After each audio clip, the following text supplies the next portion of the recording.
and welcome back to Organized Joy. Today I want to talk about filing.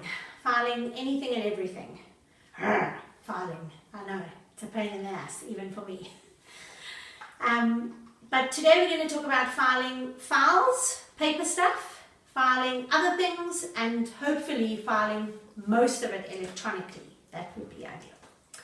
So to start with, filing in files. There's certain things that you can't get away from, that you have to keep, even if you do make it electronic. But there's originals, so whether it's marriage certificates or birth certificates or that kind of thing that you have to have. You can put it electronic, but after that you still need to keep the original.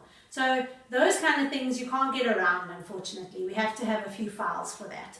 But try and keep that to the bare minimum of what you need and put everything else electronic. But we'll talk about electronic just now.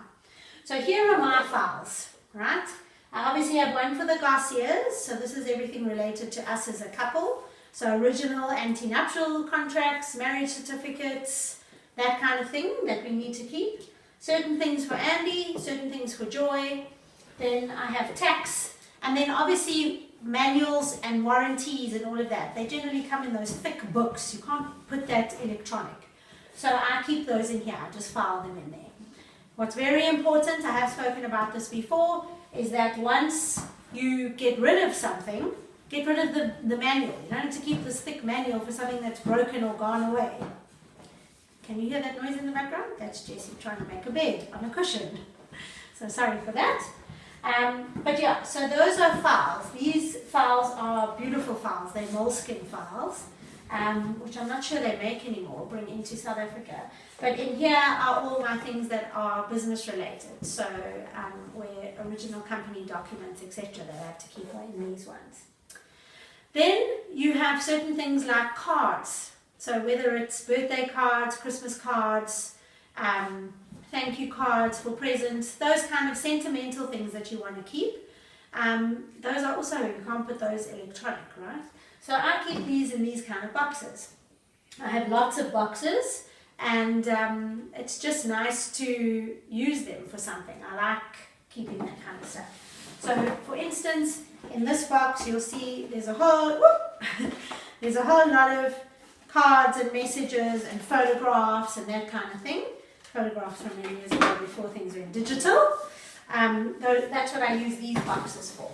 So there's some for me, there's some for Andy, and then I also keep cards, my personal cards that I write in boxes at the bottom.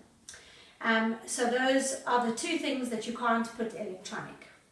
Then there's electronic filing. Now this is a big thing nowadays, is scan everything in and keep it. It's the best way to do it.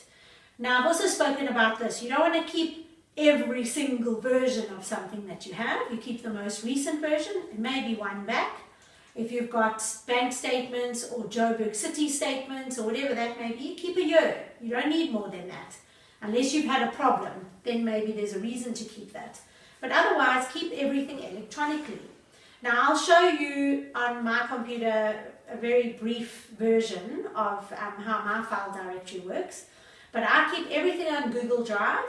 Google Drive, I have an app on my iPad, my phone, and then obviously it's on my computer and on the internet. So I can access that from anywhere that I am. I don't have to have my laptop with me to get to my latest insurance policy, for example.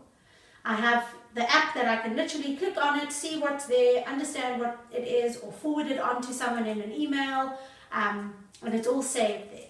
Now what's very important to do is work out your file directory names. Keep it simple, but say enough that you know what's in there. So, for instance, I have a directory that says the Garcias, one that says Joy, one that says Organized Joy, which is all related to this channel, one that says Honestly, another part of my life, another one that has BBDO, which is my day job. So I start out by listing down those key directories. Then within that, I have it saved in, I have various directories within that. So in the Garcias, for example, there's one called Property, which has our properties in it. There's one that is says Joy or Andy, and there are my copies of my ID, my passport, bank details, all that kind of stuff is in there. And then we also have ones for our moms, because we both do quite a bit for our moms, so I have all their information saved in there.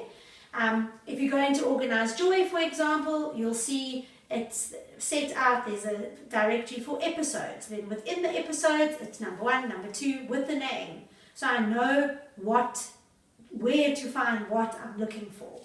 So as I said to you, keep it simple, but make sure you understand what it is. Don't make it so simple that you can't remember what that means.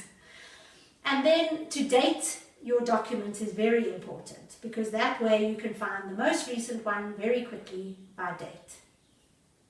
So that's how I do my filing.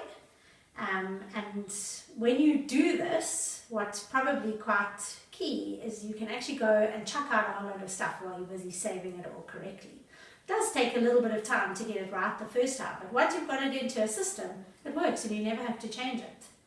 So what I like to do, and I have also spoken about this before, but I like to spend a little bit of time in December when it's a bit quieter, either at work or when I'm at home on holiday, and I just clear out all those old files that I don't need. So the previous year's bank statements, for example, so that I'm just keeping 1 year.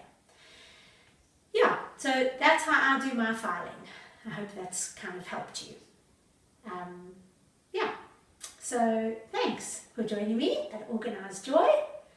Head over to organizedjoy.co.za. All my content is there for you to download. And then don't forget to hit subscribe down below. Really appreciate it. But have a cool day. Thanks very much for joining me.